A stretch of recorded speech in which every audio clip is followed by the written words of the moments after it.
Will I be taken seriously with a puppet on my hand? That is a concern I hear from a lot of professionals. Is it professional enough? Most of us don't see ourselves as puppeteers, and that is exactly where things go wrong. Moira, one of my trainees, left her puppet on the shelf for weeks.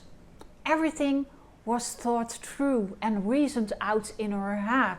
She practiced without a child present, but the right moment never came. At some point I just asked her, when are you actually going to pick him up? What would it take? I saw the panic in her eyes, as if I had asked her to jump off a diving board without knowing how deep the water was. We don't need to be puppeteers. That was never the point. We are going to use a puppet as an intermediary, and that is something different. Not puppetry, but a professional choice where you use the power of the puppet to reach a child who won't let you in any other way. You're not performing. It's not role play. What the puppet does is make contact. He speaks to a child in a way you can't, as an equal, as a friend.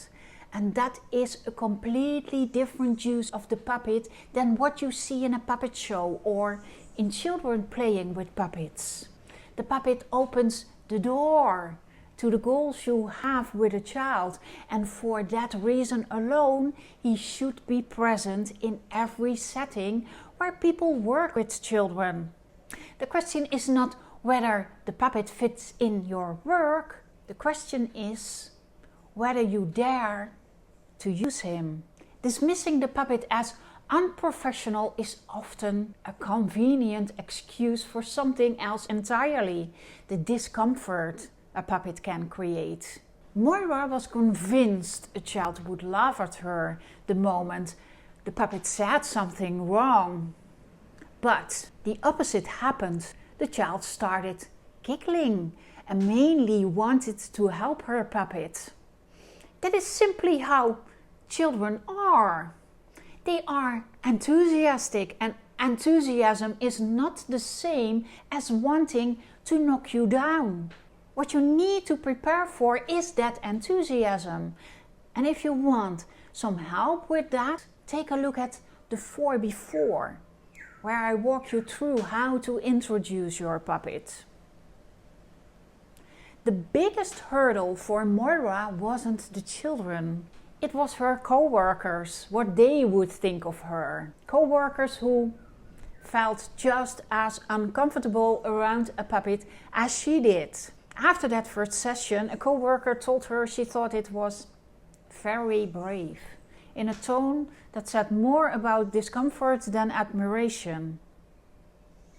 That comment stayed with her, she told me later. It made her feel as if she had made a fool of herself, even though the child had responded so well.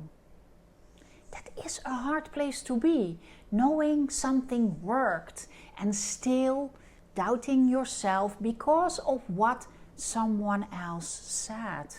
But these kinds of comments say nothing about you and everything about the other person. You don't owe anyone an apology.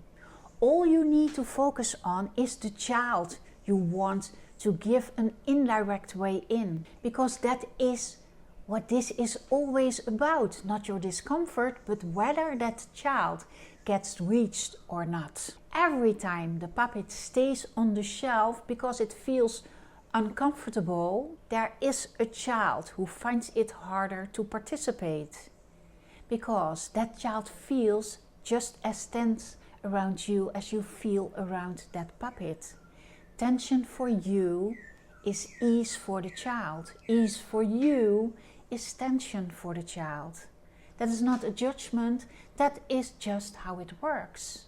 But my experience is that every critical remark, every sneer goes quiet the moment a puppet achieves what none of us could, real contact with a child. That is your goal.